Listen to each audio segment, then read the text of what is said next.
ఒడిశాలోని పూరి జగన్నాథ్ రత్న భాండాగారాన్ని 46 ఏళ్ల తర్వాత ఇవాళ తెరవనున్నారు.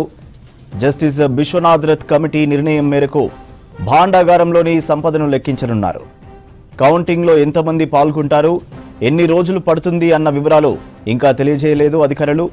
చివరిగా 1978లో ఈ భాండాగారాన్ని తెరిచారు ఆలయ కమిటీ.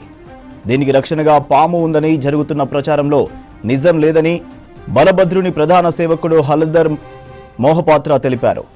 ఒడిశాలోని పూరి జగన్నాథ్ రత్న భాండాగారాన్ని 46 ఏళ్ల తర్వాత ఇవాళ తెరవనున్నారు. జస్టిస్ బిశ్వనాథ్ రథ్ కమిటీ నిర్ణయం మేరకు భాండాగారంలోని సంపదను లెక్కించనున్నారు. కౌంటింగ్లో ఎంతమంది పాల్గొంటారు, ఎన్ని రోజులు పడుతుంది అన్న వివరాలు ఇంకా తెలియజేయలేదు అధికారులు.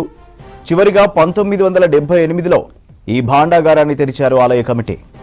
దీనికి రక్షణగా పాము ఉందని జరుగుతున్న ప్రచారంలో నిజం లేదని బలభద్రుని ప్రధాన సేవకుడు హల్దర్ మోహపాత్ర తెలిపారు.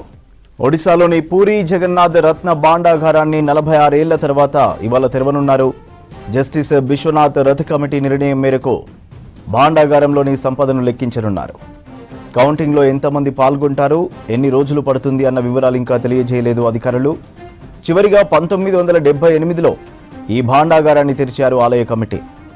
దీనికి రక్షణగా పాము ఉందని జరుగుతున్న ప్రచారంలో నిజం లేదని బలభద్రుని ప్రధాన సేవకుడు హల్దర్ మోహపాత్ర తెలిపారు.